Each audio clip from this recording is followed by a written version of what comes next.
male and female energy. Dear friends, it gives me great pleasure to be with you again. I am so glad to be in your company. You have a tendency to look up to me, or to beings like me, as masters, but we do not see it that way. We see you following your path on earth at a challenging time, a time when much is changing, and we see you growing towards your own mastery. We see you becoming the masters that you still look up to at times.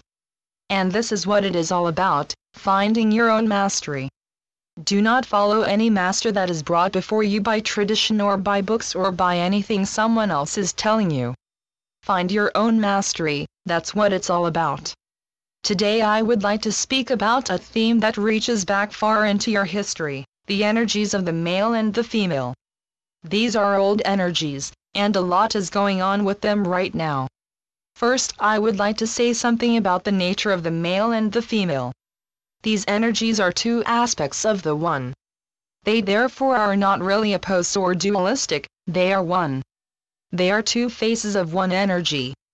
The male energy is the aspect that is outwardly focused. It is that part of God or spirit that drives outward manifestation, that makes spirit materialize and take form. The male energy therefore knows a strong creative force. It is natural to the male energy to be highly focused and goal-oriented. In this manner, the male energy creates individuality. The male energy allows you to separate yourself from the one, from the whole, and to stand alone and be a specific individual. The female energy is the energy of home. It is the energy of the primal source, the flowing light, pure being. It is the energy that has not yet manifested, the inner aspect of things. The female energy is all-encompassing and oceanic. It does not differentiate or individualize. Now, imagine the energy of the female becoming aware of a certain movement inside of her, a slight restlessness, a desire for reaching out, outside of her boundaries, moving outside of herself to attain experience. There is a longing for something new, for adventure. And then an energy comes to her that answers that longing.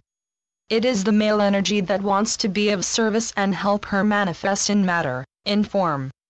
The male energy defines and shapes the female energy, and by their cooperation the total sum of energies can take a completely new direction. A new reality can be created in which everything can be explored and experienced, in ever-changing forms of manifestation. The dance of the male and the female brings forth the fluctuating spectacle of created reality, of your creation. This is a spectacle of great beauty wherein the male and female energy worship each other and celebrate their cooperation and playful joining. And this is as it should be. The male and female energy belong together, they are two aspects of the one, and together they celebrate the joyful manifestation that creation is supposed to be.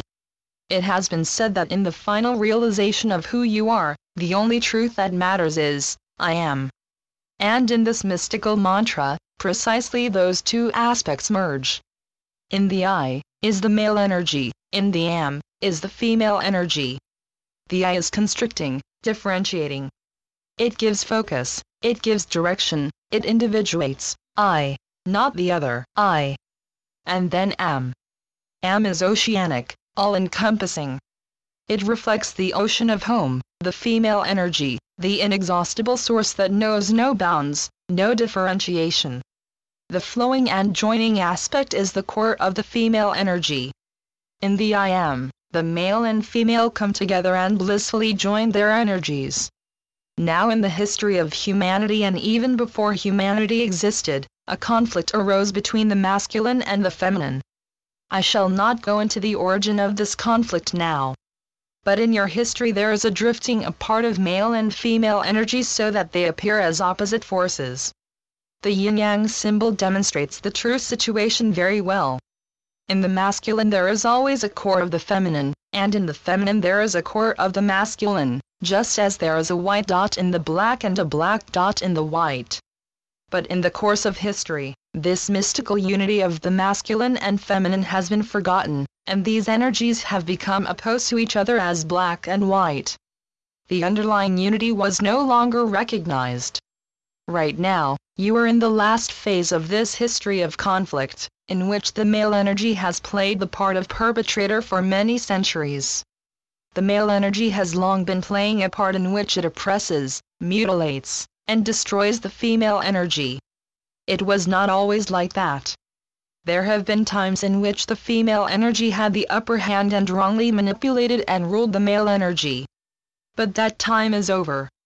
The conflict took a different turn at a certain point, and the roles of perpetrator and victim were reversed. The male energy has been in power for a long time now, and has misused this power in such a fashion that the female energy has been weakened and does not realize the integrity of her being anymore. Whenever the masculine and feminine are in conflict, the disintegration of both is inevitable. Where the feminine gets victimized more and gets lost in self-denial, the masculine energy loses itself in ruthless violence and the kind of aggression you know from the many wars in your past. The masculine and the feminine depend on one another. When they battle each other, the consequences are disastrous. But times are changing. Since the 19th and 20th centuries, the female energy is regaining its strength and rising above the role of victim. This resurrection comes from deep within the feminine energy. She has finally reached the outer limit of her self-denial. At this point she has looked herself in the face and has stated, "This is as far as it goes." By the way, this is how it always goes in the dynamic between victim and perpetrator. Change starts when the victim refuses to accept any more. The perpetrator could well hang on to his role for a longer while, for he has less of a reason to stop. Revolution starts where the victim refuses to accept any more and finally takes back her power. In all situations of repression, for example, of women in their family or in society, the real moment of change is when the woman, or the feminine energy within a person, decides for herself, "I will not take this any longer." This is when change truly starts to happen. External measures are useless until this moment presents itself. The female energy has arisen and its star is rising. Actually, the most urgent matter in this time and age is the transformation of the male energy. It is now time for a new definition of male energy. I could have easily called this channeling the rebirth of the male energy. For I want to stress that it is only in reunion with a matured and balanced male energy that the female energy can flourish again.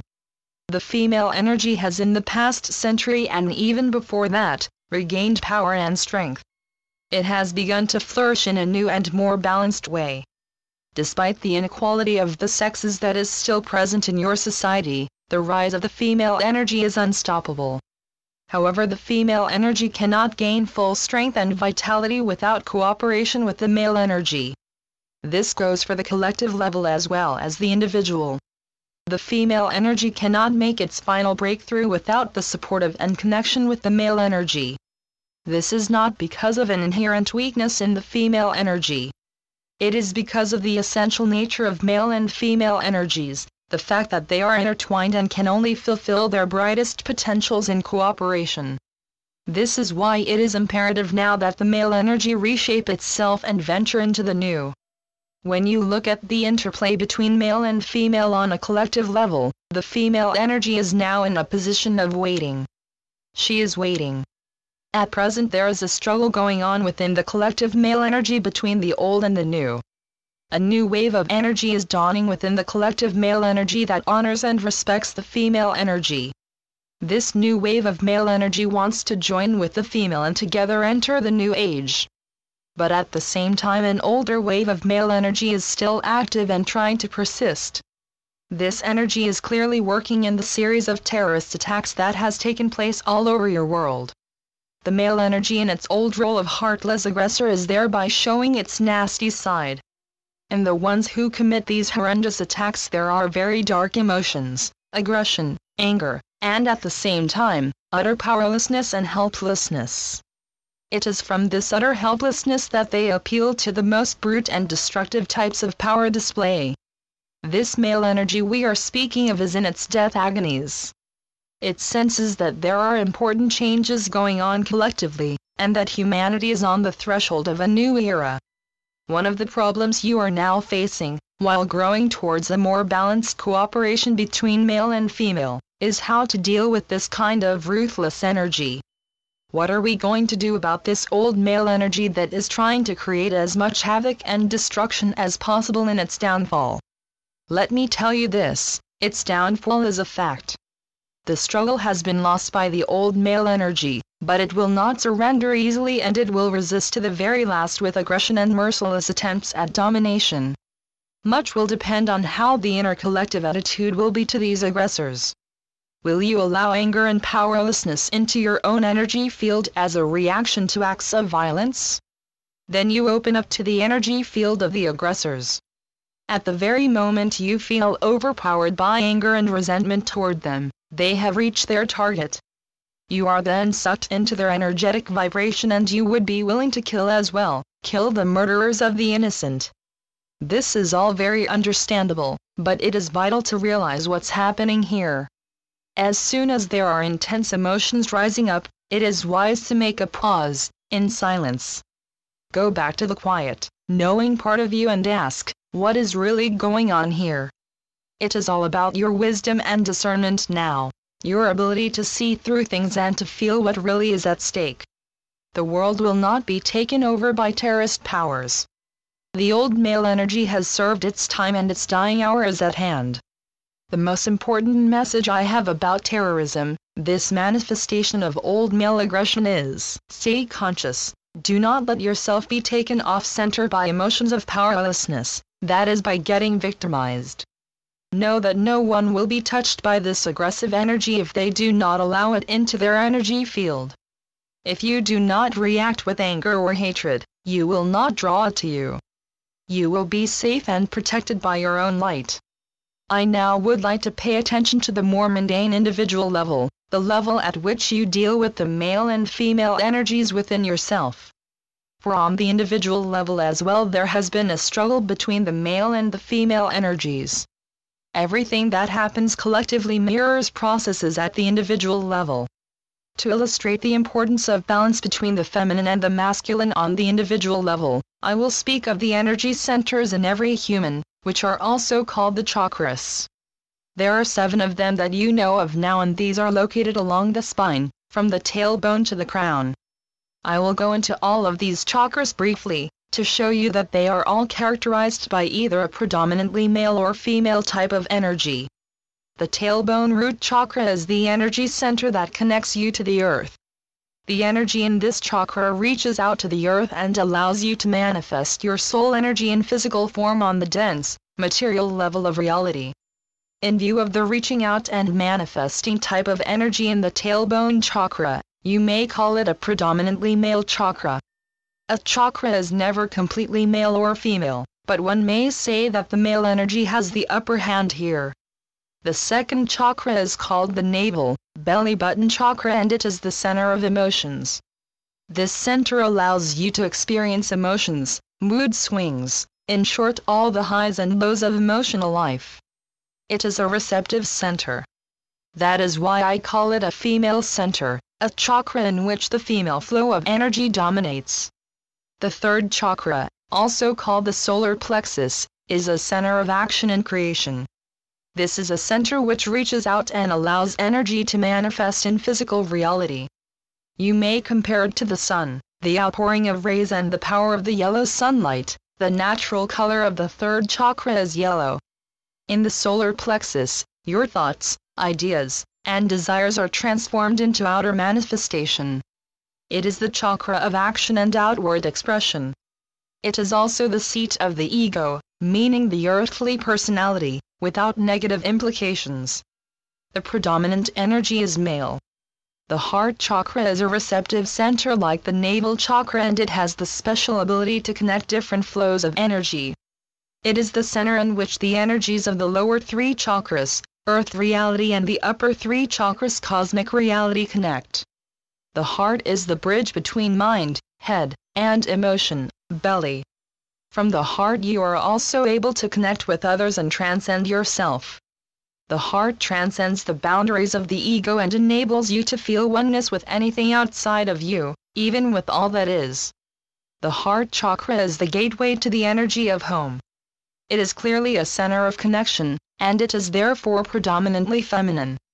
The throat chakra is male. From this center inner promptings, ideas and emotions are given physical shape through speaking, crying, laughing, singing, yelling, etc.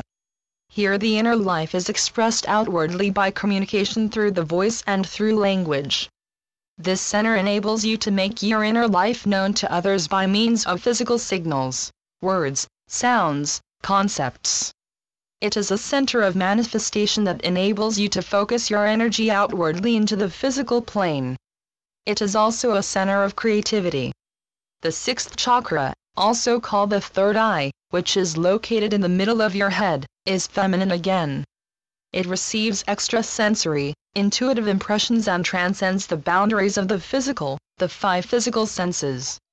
It is the seat of clairvoyance, clairsentience, etc. Through this center you can feel the energy of someone else, the emotions, the pains, the joys, as your own. With this ability of empathy, you transcend the boundaries of the ego, and you connect with that which is not you.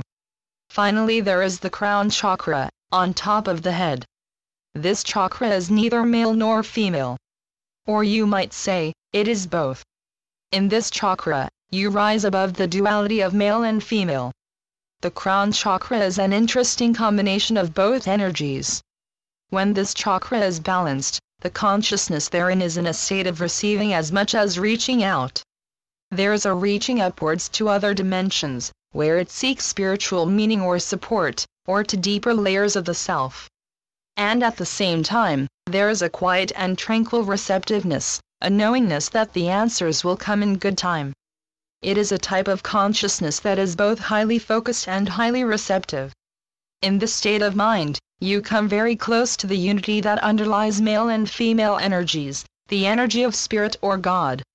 I have now sketched very roughly the movement of the male and female energy flows throughout the energetic body of the human being.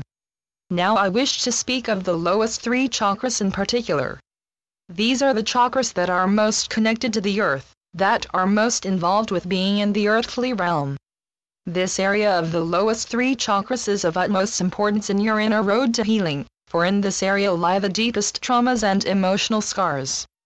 You often feel you are earthly beings opening up to the spiritual. But we see it the other way around. You are spiritual beings opening up to the earth. The earth is a brilliant destination, a hidden diamond that has yet to reveal its true beauty.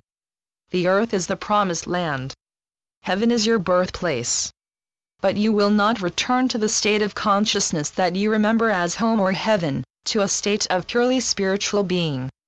The adventure of creation brings you to new destinations. You are always expanding and progressing towards a wholly new type of consciousness. We have spoken of this before in the last chapter of the Lightworker series. Earth is an essential part of this journey. However, in your manifestations on earth and your attempts to express yourself there, you have suffered much pain. Almost all of you have severe emotional wounds in the lowest three chakras caused by experiences of rejection, violence, and abandonment. This may have happened in past lives as well as in this lifetime. Almost all energy blocks in the upper chakras are related to emotional hurts in the lowest three chakras. I will say a little about the tailbone chakra first. Your connection to the earth has become emotionally burdened, especially for light workers. Because you have met with great resistance over many lifetimes, there is much fear and reserve in you when it comes to truly grounding yourself. Grounding yourself means being fully present in your earthly bodies and expressing your innermost inspiration in material reality.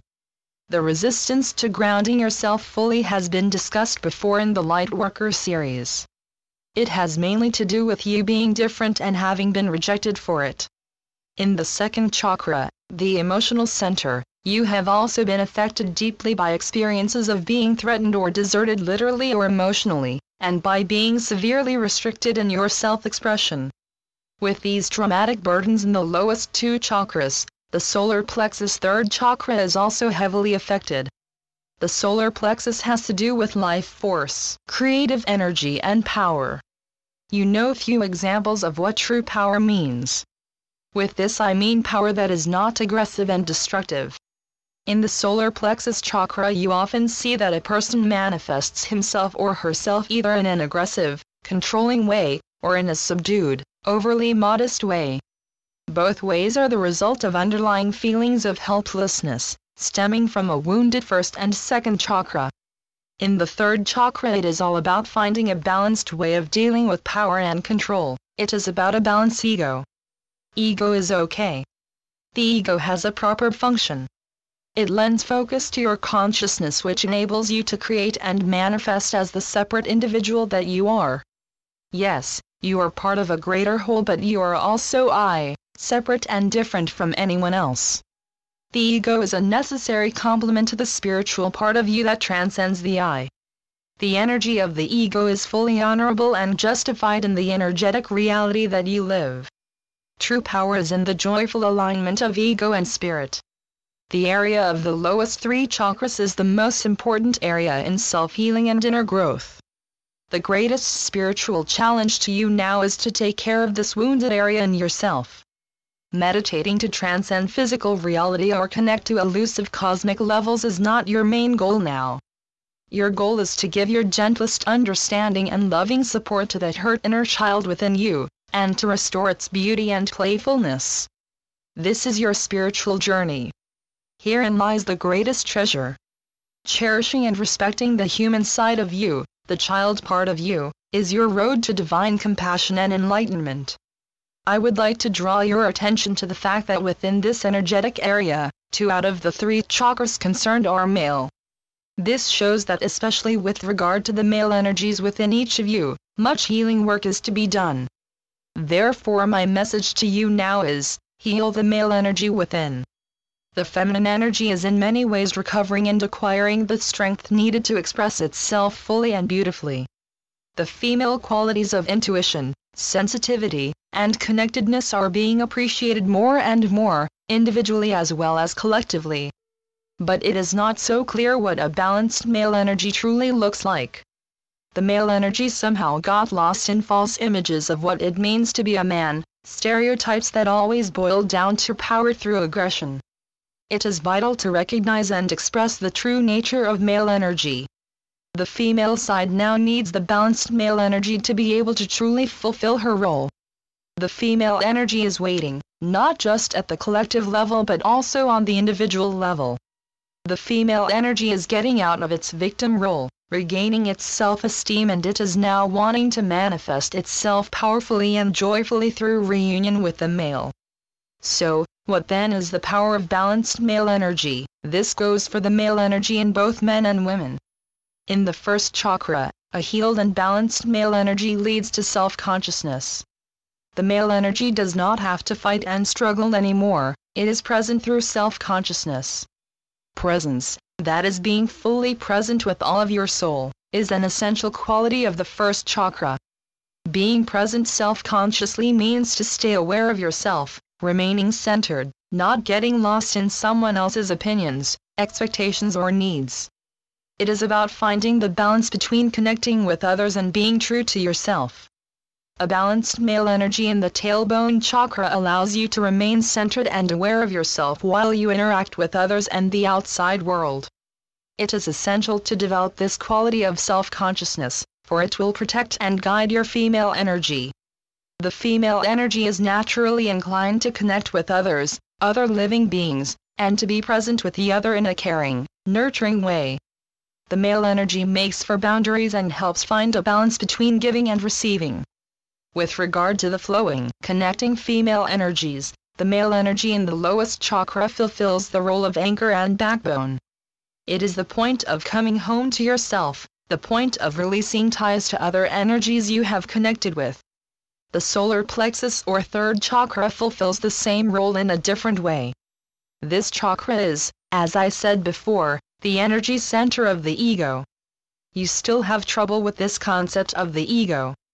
Especially among light worker souls, there is a tendency to look upon the giving, self-transcending energies in the human being as higher.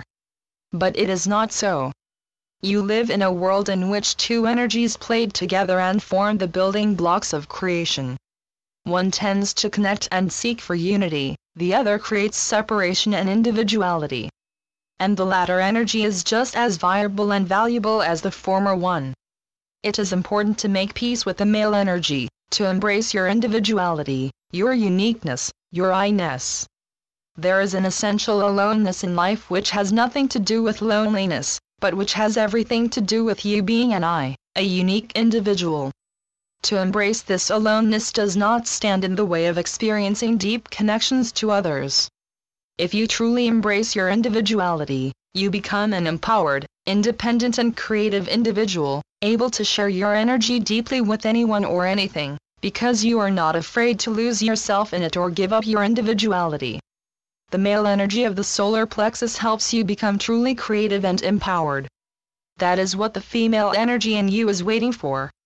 Your heartfelt inspiration wants to make itself known on the material level. It wants to come out in a very earthly manner and bring tidings of love and harmony to the earth. The female energy is the carrier of the new age, but it needs a balanced male energy to truly manifest itself and grow roots into material reality. That is why it is of such great importance that the energies of the first and third chakra are healed. The energy of a healthy ego, the healed solar plexus, is self-confidence. In the first chakra it is self-consciousness, in the third chakra it is self-confidence. This is not the kind of arrogance you see in an inflated ego. It is about simply trusting yourself. I feel that I can do it. It is being aware of your own deepest inspiration, your own creative abilities, and then acting accordingly. Let your energies flow out of you, trust your natural talents and gifts, trust who you are, and show yourself to the world. Especially for you light workers who carry so much inner knowledge and wisdom, it is now time to show yourself and not hide anymore. It is time. This is your destination, and in this you will find your greatest fulfillment. Make peace with the male energy within. Do not hesitate to stand up for yourself, to receive abundance and to take good care of yourself. Be egotistical, in the pure and neutral sense of the word. You are an ego, you are an individual. You cannot and need not be forgiving and understanding all the time. It is not spiritual to tolerate everything and anything. Clearly there are moments at which you have to say no, or even farewell, and not compromise who you are. Do this without guilt or fear, and feel how the male energies of self-consciousness and self-confidence empower you to let the delicate flower of your female energy flourish and shine. It is all about the cooperation between the energies. Male and female energies have gone down together in a long and painful struggle. They will also rise together, for one cannot be balanced without the other. Now that the female energy is ready to rise from the ashes of humiliation and repression, there is an urgent need for a rebirth of the male energy. This rebirth of the male will become visible on a collective scale eventually, but it will first manifest in each of you separately, man and woman. You all are the keepers of these ancient energies within you, and it is your birthright to make their partnership equal and joyful. Jeshua. Channeled by Pamela Kribe. www.yeshua.net